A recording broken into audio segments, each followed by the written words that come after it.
I will pick up the story where I left off. No, perhaps I'll go back a few steps just to remind you where we came from. We came from the avijja, or lack of knowledge, and we defined it as simply the absence of understanding or knowledge, the presence of misdirections or misunderstandings, and the last one is disinformation, deliberate misdirection. And it's good to think about those things. That kind of language comes up in international politics quite often. It also comes up in war, during war. There's claims of just not knowing, of ignorance. And then there is mistakes, not having the right information. And then there is a deliberate, and this is how wars are fought, is a deliberate attempt to misinform each other. Sometimes a deliberate attempt to misinform your own population as well. So these are the three kinds of distortions of knowledge, the absence of it. And the ordinary person has those three operating within them. And out of that, we make decisions. Since we have to progress through life, our maps are deeply flawed. So we're starting off with this avijja, which means that the maps are deeply flawed. There may be some accuracy in the maps, but there's other elements of missing from the maps, little pieces torn out of the maps, or something, coffee stains spilled onto the map, maybe alcohol stains, wine stains on the map. This also contributes to confusion. There's a lot of stains on the map, and there's a lot of chunks of missing map. And then there's the sinister redrawing of the map that was done in the night while you were asleep by somebody else, hoping that you would go in the wrong direction. So this is what we're navigating with, and what the navigation, the actual processing is called, the next step is called sankhara.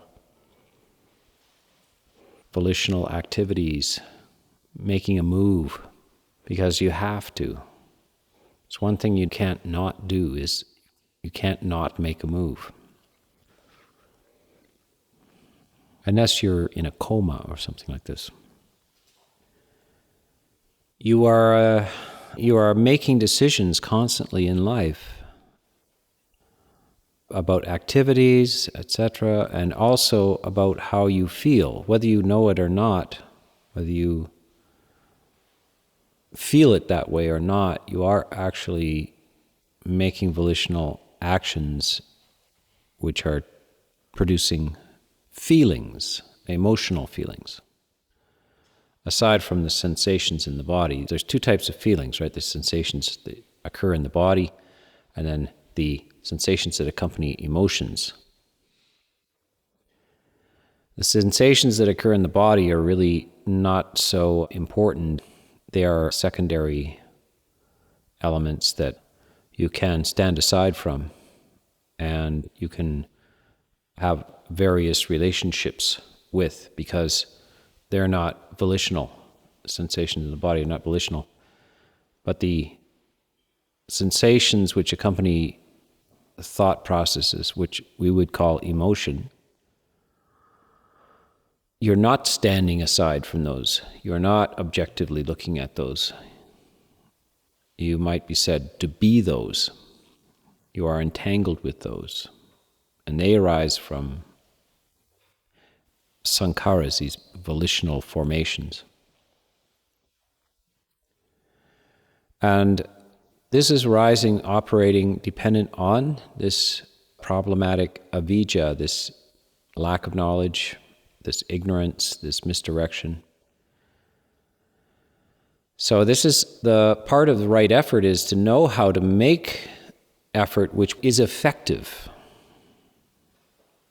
People, it's amazing how much effort they put into their lives, but quite often it's not effective effort because they don't have the right information, the skills. So quite often when people join search and rescue teams, they go in search of people and they're often deeply admiring of just how energetic a lost person is, how far you have to follow them in the wrong direction. They're climbing mountains and down over glaciers and skiing farther and farther into the forest, especially if they're in good shape and they're really determined.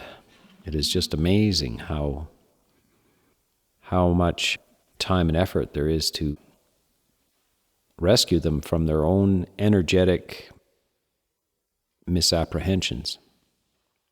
So it's not merely a matter of energy or efforts, it's effective effort in the right direction, and that has to be informed. And so that's what we talked about. You cannot know this except through the secondary effects. The person who's lost doesn't know they're heading in the right direction, but at some point they might see that the sun is going down over to their left, and then they deduce that I must have gone in the wrong direction. I must have not understood where I was going. So what's that? That's the 5 hindrances are the food of avijja. And the 5 hindrances are visible. They can be seen, they can be felt, they can be known. Your misinformation, your absence of information, your mistaken information can't be known directly. You can't see your own delusional structures, but you can know that they must be there because you are experiencing these hindrances. And then you have to inquire, why do I experience these hindrances? And last night I talked about because of unwise attention to what are called the signs, unwise attention to the fault, unwise attention to the beautiful, the attractive, the desirable. The roots of why these hindrances arise, and that we can know is that, so what are the instructions to a monk who has had a beautiful, peaceful meditation from 3:30 in the morning in the forest monasteries? Now they're going to, after a couple of hours, they're going to finish that, do some chanting, sweep up, and now they're heading to the village. Every day, you got to go to the village. You're going to walk through the village on alms round. Now they have this sign, hopefully they have a sign of peace. The experience of peace has descended upon them in their meditations in the morning. But now they have to go walk through the middle of a village. And there's kids and people and various things. I mean, in modern times, down in White Salmon, and I'm not too sure what's on the road these days, but certainly in the good old days of Thailand, there were water buffaloes and kids and various blaring music and televisions and smells of cooking and all kinds of stuff. What is the instruction for the monks? Should they observe it? Should they reflect on it? No, actually the instruction by the Buddha is, monks, sense restraint. Walk as if you were plowing a field, monks, with your eyes 6 feet in front of you. Don't look around.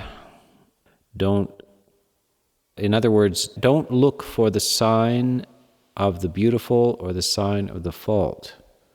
To restrain your senses doesn't mean to close your eyes. It means that the signs of things, the characteristic of things, are actually manufactured by you in the way you observe things.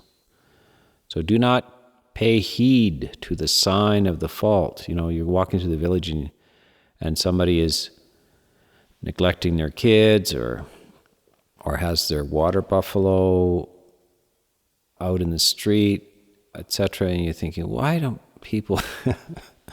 they think?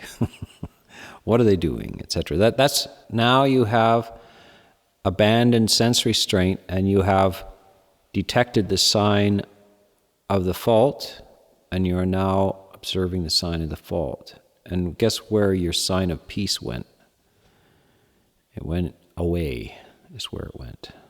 The moment you attach to the sign of the fault, as soon as you investigate the sign of the beautiful also, you think, it'd be kind of fun to live in this village. There's some cool things happening here. Supper, for one. Wonder what that's like. I haven't had supper for 13 years. I wonder. It smells pretty good, So that's the sign of the beautiful.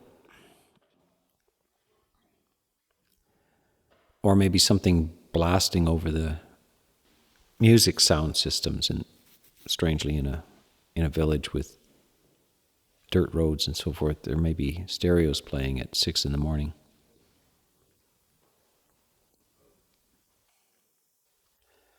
So this is the sign of the beautiful and the sign of the fault, and this is called sense restraint, and this is how you pay attention, and if you get the sign of peace, how you guard the sign of peace. So we're talking about prevention here, the prevention of the rising of the 5 hindrances, and if the 5 hindrances do not arise, all the time that's spent with them inactive is actually weakening the structure, and is unconsciously at the time perhaps, is diminishing the effects of disinformation, misinformation, and lack of information. It's diminishing the energy, it's changing the structure of the maps. If you do this, if you restrain your senses, if you diminish the potential arising of the hindrances, your map is changing.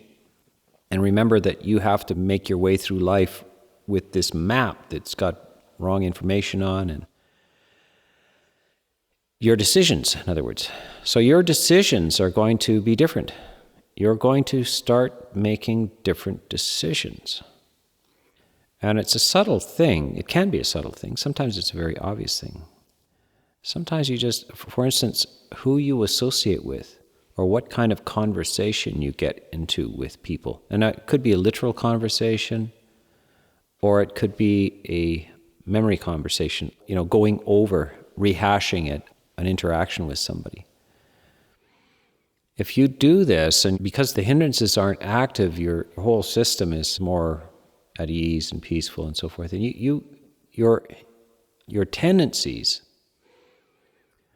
to go into negative interactions, to brood over them, to mull them over, to be resentful and so forth, tend to diminish. The energy for that just tends to diminish. Also, your complaint about the lack in your life tends to be diminished as well. You don't feel so needy and wanty and likey.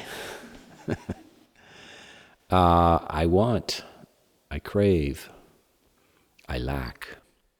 You just don't feel that way. So you're diminishing the energies now. Now that feeds back into the decisions you make, influences a next step in this dependent origination, consciousness. You're actually, because the decisions you're making are actually restructuring your consciousness. Now consciousness has got various definitions. The basic description of consciousness is fundamentally sights, consciousness of a sight, a sound, a smell, a taste, a touch, and consciousness of ideas, 6 types of consciousness. But consciousness is not just like a machine, or kind of like these cameras, security cameras that you have on your house. That's not, your consciousness is not like that. It's selective. It's actually choosing and focusing and moving, and also part of your history is also bringing up a tendency to look at something at a certain time. Like there's two of you in the room, and one of you is noticing the wallpaper, and the other one is noticing what's for supper. And so your consciousness is selecting out of almost an infinite number of possible sights, sounds, smells, tastes, touches, and ideas. There's almost an unlimited number. Why that one? Why do you pay attention to that? And why the sight? Why not the sound? Or why not the smell, the taste? Or why not none of those, and why not an interior sort of reflection on something? Why that? That's why as we said before, the world arises within you. The objective world is not an objective world. You can never experience the objective world. You experience particular world. And that particular world is very shaped by your consciousness. Two people walking down the street will not have the same experience. It just won't be the same. Multiple types of experience. Your consciousness, in other words, is structured and shaped and conditioned. And one of the roots of this is your previous types of volitions and decisions that you have made is structuring your consciousness. And then there's a feedback loop. As your consciousness changes, then it influences your new decisions as well. So it feeds back and forth. These things are coming out of what is the decision-making process is also rising out of lack of information, misinformation, disinformation. Not always, not exclusively. Sometimes it's rising out of accurate information as well. There's parts of the map that are accurate. That part we want to keep. That part we like.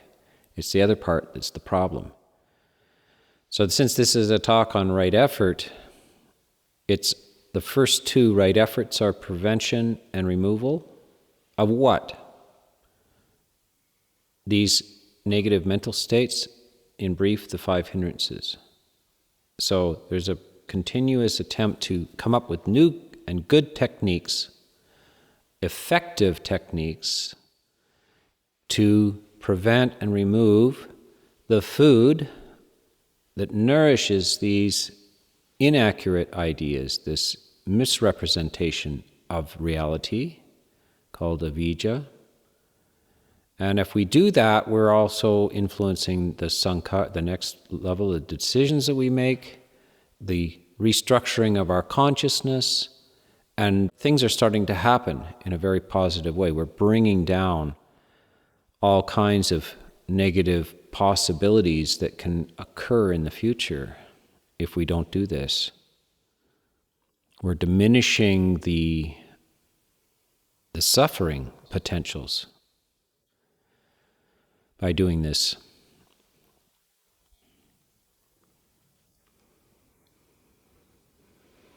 So we go back a couple of steps before avijja. We had the hindrances are the food of avijja, and then unwise reflection, unwise attention is the cause of the rising of the hindrances.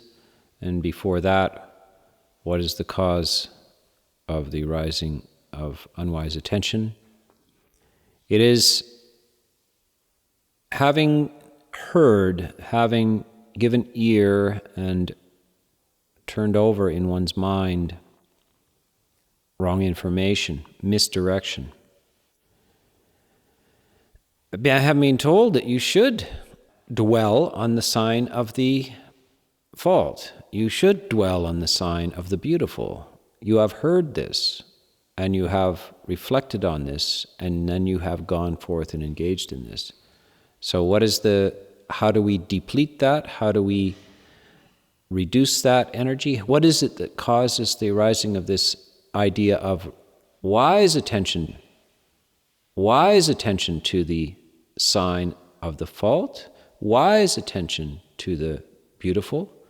How do we have that? What gives rise to that? Having given ear, listened, and turned over in the mind advice to do that very thing, not to unwisely extract the sign of the fault, not unwisely to extract the sign of the beautiful. And how do you know it's unwise? Remember, because it's accompanied by anger, aversion, or desire. So, what are you doing right now? You are listening, you are giving ear to talk on this very process of how to diminish unwise attention to the fault, unwise attention to the beautiful, which will in turn diminish the tendency of the hindrances to arise, which will in turn alter the structure of your avijja, your ignorance, which will change all of the decisions and processes and volitions that you make, and will alter the structure of your consciousness, where your attention goes in terms of sights and sounds and smells and tastes and touches and ideas. And so this is the process, how this goes about. So this giving ear, and this is like listening to Dhamma. It has a couple of effects. One is sometimes it's a good idea. You're getting a new idea, or you're just getting encouragement. But also, it also takes you out of your own ruminations, and you hear the voice of another is changing your mood. So as you give ear to this reflections on Dhamma, which if they're in the right direction, then even the fact that you're not ruminating and doing the processing is also contributing to beneficial results. And if there's information which you have not heard before or reflected on before in the Dhamma talk, then it will also have more positive results as well. The third effect of Dhamma talks is that it's just that it sometimes just changes you have something to do, it's wholesome, and while that's going on, it catches your attention and you develop a sense of interest, and with interest rises joy. You're enjoying the information, the talk, or the delivery, or something like that, and then those happen to be some of the enlightenment factors. Joy and interest, right there, and investigation. Those are actually enlightenment factors. Those are the positive side, and that also is diminishing. When those arise, it tends to support the arising of wisdom. Wisdom and insight is the opposite of avijja. So what is the opposite of avijja? Knowledge. Avijja is lack of knowledge. Vijja is knowledge. So you're supporting the arising of vijja. And once vijja arises, it's going to support the arising of different decisions and volitions, and that's going to change your consciousness, etc. And it's going to proceed like that. This is all part of right effort. This is why right effort is such an amazingly important part of the path, and is, I don't know why, it's just not talked about very much because of its glamorous sister, right mindfulness, seems to get all the attention. And usually it's not right mindfulness, it's usually mindfulness. Mindfulness covers a lot of territory. But notice it's right mindfulness. Mindfulness is not a Buddhist feature. Right mindfulness is a very particular selective use of the capacity for attention. It's a very particular directed attention at the service of an ideal, at the service of another level. It's not mere attention. And until we incorporate this right effort with right mindfulness, then we won't have right mindfulness. We won't understand what right mindfulness is unless we fully explore what the Buddha is urging us to do with right effort. Beautiful simile is that effort. So there's 4 parts to right effort, and you remember this idea of the raft to carry you across the river.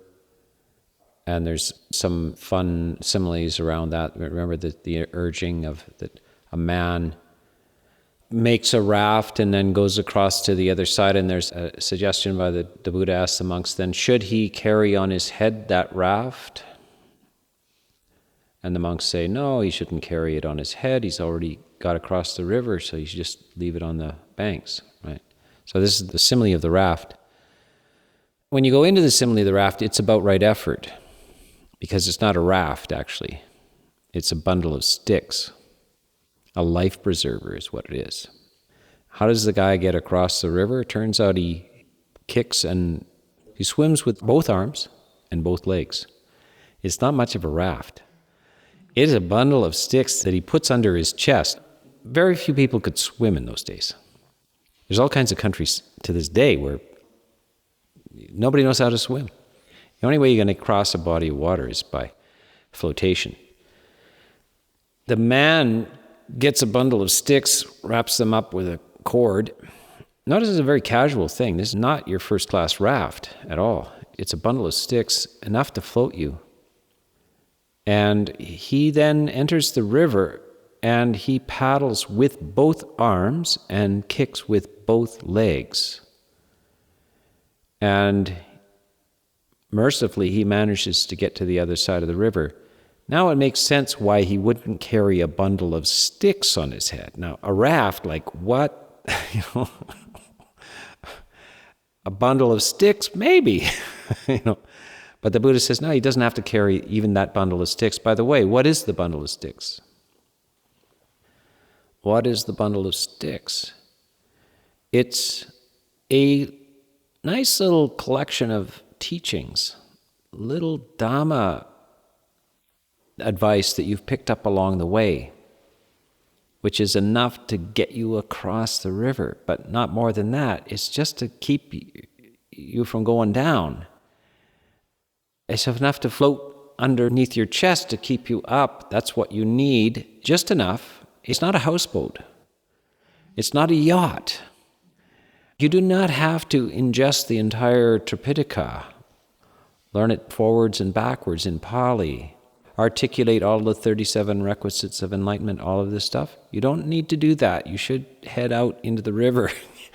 The water is rising, my friends. In other words, you don't know when you're going to die. Do you have really time to just leisurely explore it as an academic exercise? No. You need some useful tools, enough to get you out there and get you across without drowning. And you've got to kick and paddle. What is that? What is the 2 hands, the 2 arms are? First 2 of the right efforts: prevention and removal of the negative things, unskillful things. What are the legs? 2 legs kicking. Those are the 3rd and 4th right effort to cultivate wholesome mental states that have not yet arisen, and to maintain wholesome mental states that have arisen, and to deepen and develop them. So we have this, see the graphic importance of this right effort. The bundle of teachings is just a support, but you're not going to go anywhere with just floating on this thing. The process of eliminating negative things through prevention and removal, and the propelling of you through this wholesome development and the deepening and sustaining of those wholesome emotional states, mental and emotional states, is what's going to actually make it effective. Because a bundle of sticks will have you float, but you're just floating. That's all you're doing, you're to float. If you don't use these 4 right efforts, it won't be effective. So right effort is how you actually effect this escape. What are you escaping from, by the way? Why does the guy want to go across the river anyway? What's wrong with this side? This side, the problem with this side is that it floods, and the flood is coming up, and everything gets wiped out on this side. In other words, impermanence and inevitable loss, illness, aging, death, loss, the impossibility of stabilizing anything, to keep and control and manage is impossible because of the flooding nature of the universe, the entropy, endless change, tendency of impermanence and insubstantiality. That is what wipes that bank out, and the other side is elevated above that. It's a place where you're secure, you're standing at a vantage point which transcends this impermanent and insecure and unstable nature of reality that people are looking for stability in. They're looking for stability in that which cannot, where stability can't be found. They're looking for security where security can't be found. Looking for control where control cannot be found. They're looking for sustained well-being and pleasure where sustained well-being and pleasure cannot be found. And so this is the meaning of this story, this simile of the raft and the paddling and so forth. It's interesting, you hear these stories and you get some idea that there's enlightenment is crossing a river on a raft or something. And now, by the way, this not carrying it on your head, by the way, is that the teachings themselves, the thing that gets you there, is not something that you need once it's served its purpose. You're learning to effectively get across there, and then the teachings have done their work. You're not to cling to them, you're not to carry them around. You've accomplished that. You're free. It is now your second nature to be free. It has now taken on a feeling of a second nature, that you are not susceptible to those illusions anymore, and not susceptible to the delusions anymore. The teachings and how you have grasped and understood them have been adequate. And you should also think, I need a few viable things, enough to float me through life. I need to stay up, get my head above it. Do I have enough teachings to get me through the inevitable situations I'm going to face? Do I have enough to, maybe they're okay while everything's going well in my life, but what if I lose my job? What if I get sick? What if I lose a relationship? What if I suddenly am blamed for something rather than praised? What if I fail rather than I succeed? Is that stuff going to keep me above water still? Have I got enough teachings there to adequately deal with those situations? If not, then I need a few more. And so basically there's about 4 or 5 ones that will see you through almost anything. What are those 5? I'm glad you asked. I will tell you tomorrow night.